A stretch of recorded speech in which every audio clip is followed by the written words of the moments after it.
and definitely something very motivated on working towards. I remember waking up to those orange skies too and having to have that same conversation with my kids. Do you think the commitments at COP26 went far enough?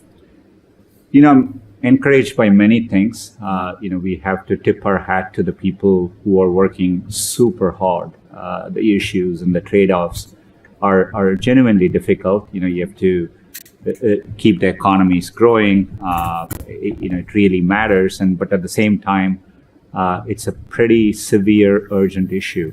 So I'm encouraged by the progress. I think it builds on the Paris Agreement, so I can see the forward progress.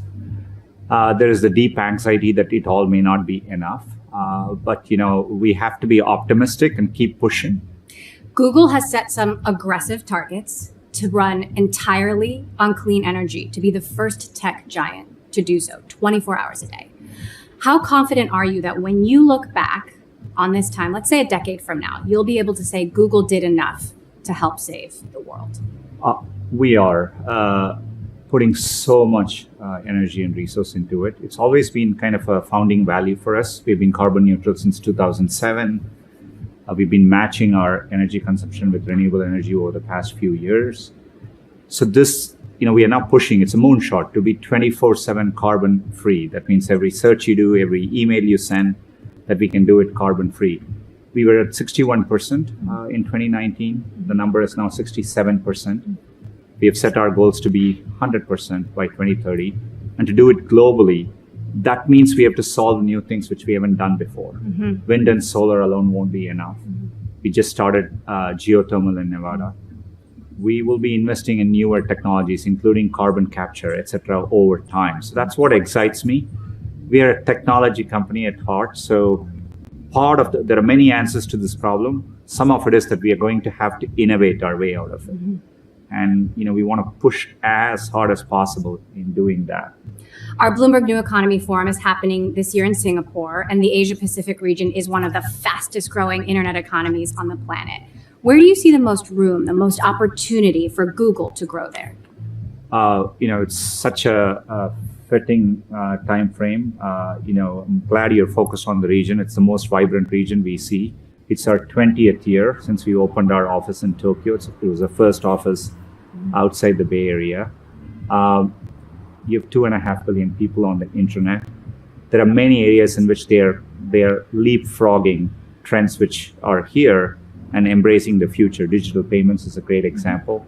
So many of our products originated from APAC, Google Maps, Google Pay. A lot of our journey to bring computing to more people is playing out in Asia as well.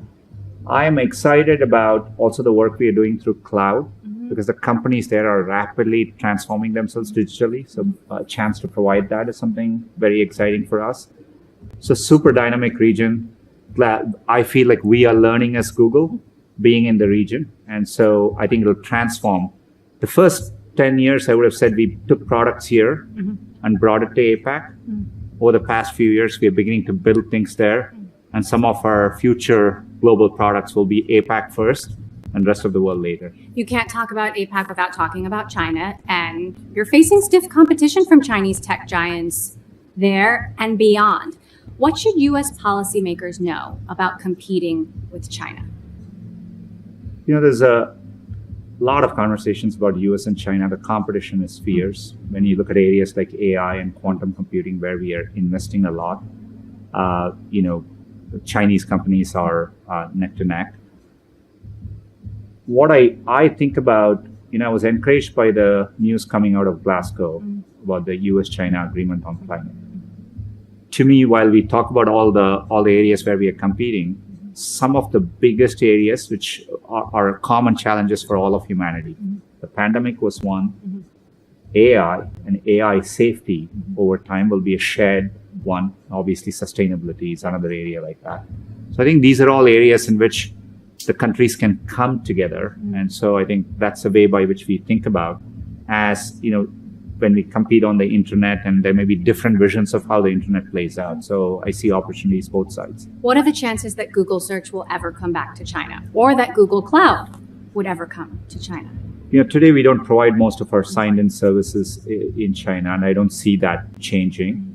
But there are ways, as I said, in areas like AI or sustainability. I think there'll be opportunities for us to work together. Mm-hmm. Through cloud, we will support multinational companies which have presence everywhere, and so maybe there are opportunities to work that way as well.